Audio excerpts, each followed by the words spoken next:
नमस्कार विद्यार्थी मित्रों, आमचे YouTube channel science and education corridor यामध्ये आपले सर्वांचे स्वागत। बीएड कॅप राऊंड 2024 या अनुषंगाने आपण व्हिडिओ पाहत आहोत।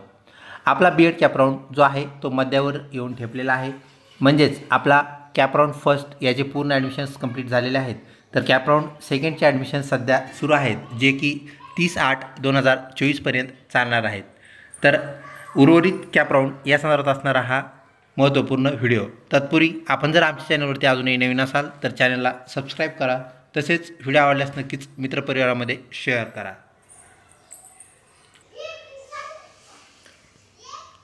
सध्या आपला जो कॅप राऊंड आहे त्याचे ॲडमिशन्स आपल्याला माहीत आहे 30/8/2024ला त्याचा शेवटचा दिनांक आहे, म्हणजेच 30/8/24ला आपले ॲडमिशन्स क्लोज होतील, बंद होऊन जातील।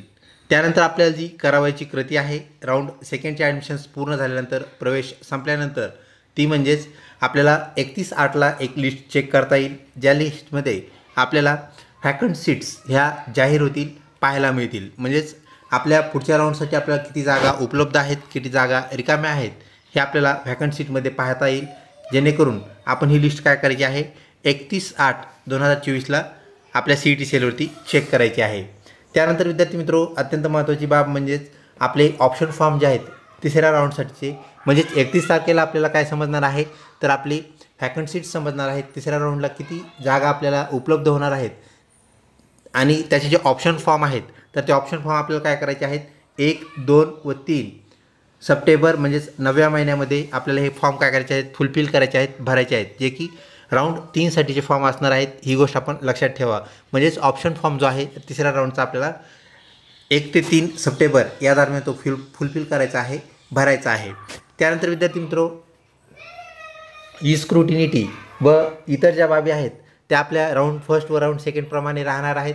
तर त्यानंतर आपली जी लागणारी लिस्ट असते, ज्याला आपण प्रोविजनल मेरिट लिस्ट म्हणत असतो, प्रायमर मेरिट लिस्ट असे म्हणत असतो, तर 6/9/2024ला आपल्या राऊंड 3ची मेरिट लिस्ट लागणार आहे, ज्याला आपण प्राथमिक यादी प्रोविजनल मेरिट लिस्ट म्हणतो। ती आपल्या 6/9/24ला चेक करावी लागेल।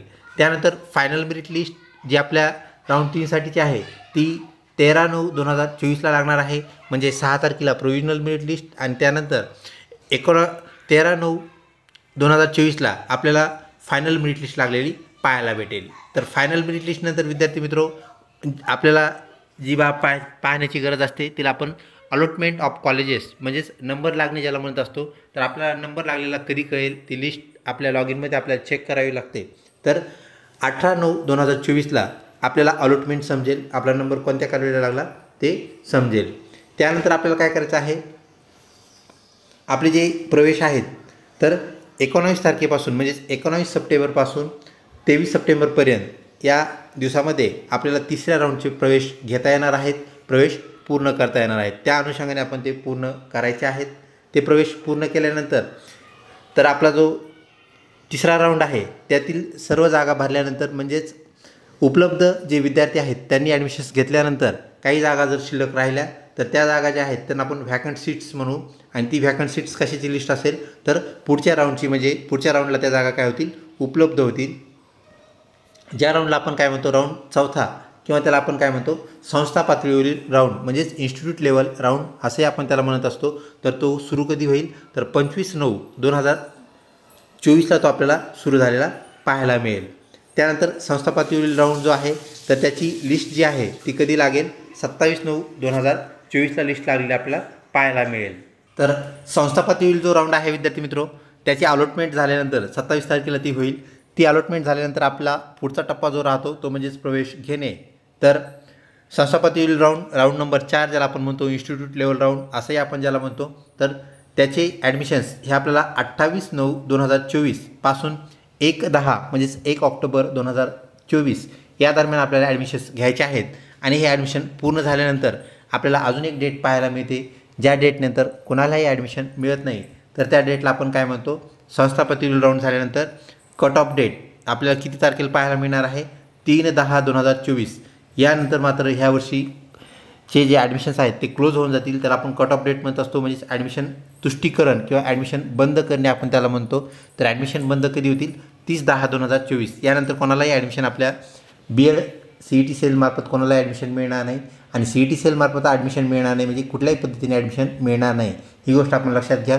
संस्था पातळीवर जरी राऊंड असेल तर संस्था पातळीवर राऊंडचे जे ऑप्शन आहेत ते सुद्धा आपल्याला ऑनलाईन भरायचे आहेत. ते तुम्ही कॉलेजमध्ये जाऊनसुद्धा भरू शकता, परंतु कॉलेजवालेसुद्धा ऑनलाईनच भरणार आहेत आणि तेही तुमच्या लॉग इनमधून. त्यामुळे आपण हे मोबाईलवरून, लॅपटॉपवरून किंवा PC वरूनही हे ऑप्शन्स भरू शकता आणि त्या कॉलेजला प्रत्यक्ष भेट देऊनसुद्धा आपल्याला काय करता येतं, ह्या बाबी करता येतात. अशा प्रकारे आपला तिसरा राऊंड झाल्यानंतर चौथ्या राऊंडची आपण तयारी करावी. आपला तिसऱ्या राऊंडपर्यंत जर नंबर लागला नाही तर नक्कीच चौथ्या राऊंडला लागेल. फक्त एकच बाब करायची आहे, जास्तीत जास्त कॉलेजेस द्यायचे आहेत. ऑप्शन फॉर्म देताना आपलं मेरिट कुठे बसतं हे आपल्याला शोधता येतं. ते कसं शोधायचं यावरती आपण व्हिडिओ ऑलरेडी बनवलेला आहे. त्या व्हिडिओची लिंकसुद्धा आपण डिस्क्रिप्शन बॉक्समध्ये देऊ. तसेच आपला जो उर्वरित कॅप राऊंड आहे त्याचा शेड्यूलसुद्धा आपल्याला डाउनलोड करण्यासाठीची जी लिंक आहे ती आपण डिस्क्रिप्शन बॉक्समध्ये देऊ. व्हिडिओ आवडला असल्यास नक्कीच लाईक करा. तसेच मित्रपरिवारामध्ये शेअर करण्यास बिलकुल विसरू नका. व ज्या बंधू भगिनीकडे आपल्या ज्या BEd CETचा जो पेपर झाला होता त्याच्या आन्सर शीट जर आपण डाउनलोड केले असतील तर कृपया ते सुद्धा आम्हाला सेंड कराव्यात. आमचा जो ईमेल आहे सायन्स अँड एज्युकेशन कॉरिडॉर, तर तो ईमेलसुद्धा आपण डिस्क्रिप्शन बॉक्समध्ये देऊ, जेणेकरून आपल्याला त्या ईमेलला त्या आन्सर शीट्स सेंड करता येतील, पाठवता येतील. लवकरच भेटूया पुढच्या महत्त्वपूर्ण व्हिडिओमध्ये. तोपर्यंत धन्यवाद.